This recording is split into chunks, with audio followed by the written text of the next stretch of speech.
ನಮಸ್ತೆ ರೈತ ಬಾಂಧವರೇ, ತಮಗೆಲ್ಲರಿಗೂ ಅಗ್ರಿಪ್ಲೆಕ್ಸ್ ಇಂಡಿಯಾ ಯೂಟ್ಯೂಬ್ ಚಾನಲ್ಗೆ ಸ್ವಾಗತ.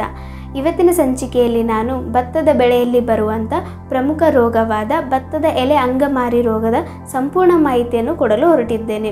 ಈ ವಿಡಿಯೋನ ಸ್ಕಿಪ್ ಮಾಡದಂತೆ ಕೊನೆಯವರೆಗೂ ಈ ವಿಡಿಯೋನ ನೋಡಿ. ರೈತರೇ, ತಮಗೆಲ್ಲರಿಗೂ ಗೊತ್ತಿರುವ ಹಾಗೆ ಕರ್ನಾಟಕದ ಅತಿ ಹೆಚ್ಚು ಭಾಗಗಳಲ್ಲಿ ಭತ್ತವನ್ನು ಬೆಳೆಯುತ್ತಿದ್ದಾರೆ. ಆದರೆ ಆ ಭತ್ತದಲ್ಲಿ ಬರುವ ಈ ಎಲೆ ಅಂಗಮಾರಿ ರೋಗವು ಅತಿ ಮುಖ್ಯದ ರೋಗವಾಗಿ ಕಾಡುತ್ತಿದೆ. ಈ ರೋಗದಿಂದ 50ರಿಂದ 90ರಷ್ಟು ಹಾನಿಯನ್ನು ಉಂಟು ಮಾಡುತ್ತಿದೆ. ಅಂಥ ರೋಗವನ್ನು ಯಾವ ರೀತಿ ನಾವು ತಡೆಗಟ್ಟಬೇಕು, ಅದರ ರೋಗ ಲಕ್ಷಣ ಹೇಗಿರುತ್ತೆ ಅಂತ ನೋಡೋಣ. ಮೊದಲನೇದಾಗಿ, ಈ ಎಲೆ ಅಂಗಮಾರಿ ರೋಗವು ರೈಜೋಕ್ಟೋನಿಯಾ ಸೊಲಾನಿ ಎಂಬ ಶಿಲೀಂಧ್ರದಿಂದ ಹರಡುತ್ತಿದೆ.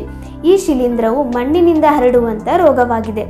ಪ್ರಾರಂಭಿಕ ಹಂತದಲ್ಲಿ ರೋಗ ಲಕ್ಷಣವನ್ನು ನೋಡೋದಾದರೆ ಎಲೆಗಳ ಮೇಲೆ ಹಸಿರು ಮಿಶ್ರಿತ ಬೂದು ಬಣ್ಣದ ಚಿಕ್ಕ ಚಿಕ್ಕ ಮಚ್ಚೆಗಳನ್ನು ನೋಡ್ಬೋದು. ಹೀಗೆ ರೋಗ ಉಲ್ಬಣವಾದಂತೆ ಇಂಥ ಚಿಕ್ಕ ಚಿಕ್ಕ ಮಚ್ಚೆಗಳು ದೊಡ್ಡ ಮಚ್ಚೆಗಳಾಗಿ ತಿರುಗುತ್ತವೆ. ಅಂಥ ದೊಡ್ಡ ಮಚ್ಚೆಯ ಮಧ್ಯಭಾಗದಲ್ಲಿ ಬಿಳಿ ಬಣ್ಣದಿಂದ ಕೂಡಿರುತ್ತವೆ ಮತ್ತು ಅಂಚಿನಲ್ಲಿ ಕಂದು, ಕಪ್ಪು ಅಥವಾ ನೇರಳೆ ಬಣ್ಣದಿಂದ ಕೂಡಿರುತ್ತವೆ. ಹೀಗೆ ರೋಗವು ಜಾಸ್ತಿ ಆದಂತೆ ಈ ಒಂದು ರೋಗವು ಎಲೆಗಳ ಕೋಶಗಳಲ್ಲಿ ಕೂಡ ಹೋಗಿ ಹರಡುತ್ತದೆ. ಇಂಥ ರೋಗ ಲಕ್ಷಣಗಳು ಎಲೆಗಳ ಮೇಲೆ ಅಲ್ಲದೆ ಪ್ಯಾನಿಕಲ್ ಮತ್ತು ನಾವೇನು ಫ್ಲಾಗ್ ಲೀಫ್ ಅಂತ ಕರಿತೀವಿ ಅದರ ಮೇಲೆ ಕೂಡ ರೋಗದ ಲಕ್ಷಣಗಳನ್ನು ನೋಡ್ಬೋದು. ಇದರಿಂದಾಗಿ ಪೂರ್ತಿ ಗಿಡವು ಒಣಗಿ ಸಾಯುತ್ತದೆ. ಈ ರೋಗವು ಭತ್ತದ ಗದ್ದೆಯಲ್ಲಿ ಯಾವಾಗ ಟೆಂಪ್ರೇಚರ್ 32 ಡಿಗ್ರಿ ಸೆಲ್ಸಿಯಸ್ ಮತ್ತು ಹ್ಯುಮಿಡಿಟಿ ಮೋರ್ ದೆನ್ 90% ಮತ್ತು ಡೆನ್ಸ್ ಪ್ಲಾಂಟಿಂಗ್ ಯಾರ್ಯಾರು ಮಾಡಿರ್ತಿರಲ್ಲ ಅಂಥ ಜಾಗದಲ್ಲಿ ನಾವು ಈ ರೋಗವನ್ನು ಜಾಸ್ತಿಯಾಗಿ ಕಾಣಬಹುದು. ಈ ರೋಗವನ್ನು ನಾವು ವೈಜ್ಞಾನಿಕವಾಗಿ ಯಾವ ರೀತಿ ತಡೆಗಟ್ಟಬೇಕು ಅಂದರೆ, ಕಾರ್ಬೆಂಡಾಜಿಯಮ್ ಇದು ಮಾರ್ಕೆಟಲ್ಲಿ ಬ್ಯಾವಿಸ್ಟಿನ್ ಎಂಬ ಶಿಲೀಂಧ್ರನಾಶಕದಿಂದ ದೊರೆಯುತ್ತದೆ. ಇದನ್ನು ನಾವು ಪ್ರತಿ ಲೀಟರ್ ನೀರಿಗೆ 2 ಗ್ರಾಮ್ನಂತೆ ಬೆರೆಸಿ ಸ್ಪ್ರೇ ಮಾಡಬೇಕು.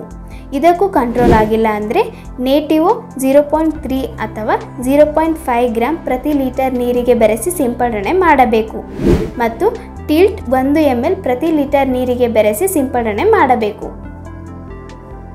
ಈ ವಿಡಿಯೋದಲ್ಲಿ ಮೆನ್ಷನ್ ಮಾಡಿರುವಂಥ ಎಲ್ಲ ಶಿಲೀಂಧ್ರನಾಶಕಗಳು ನಮ್ಮ ಅಗ್ರಿಪ್ಲೆಕ್ಸ್ ವೆಬ್ಸೈಟಲ್ಲಿ ದೊರೆಯುತ್ತದೆ. ಕೂಡಲೇ ಸಂಪರ್ಕಿಸಿ. ಇದೇ ರೀತಿ ನೀವು ಕೃಷಿಗೆ ಸಂಬಂಧಿತ ಹೆಚ್ಚಿನ ವಿಡಿಯೋಗಳನ್ನು ನೋಡೋದಾದರೆ ನಮ್ಮ ಅಗ್ರಿಪ್ಲೆಕ್ಸ್ ಇಂಡಿಯಾ ಯೂಟ್ಯೂಬ್ ಚಾನಲ್ಗೆ ಸಬ್ಸ್ಕ್ರೈಬ್ ಮಾಡಿ ಮತ್ತು ಪಕ್ಕದಲ್ಲಿ ಇರುವಂಥ ಬೆಲ್ ಐಕಾನನ್ನು ಒತ್ತಿ. ಧನ್ಯವಾದಗಳು.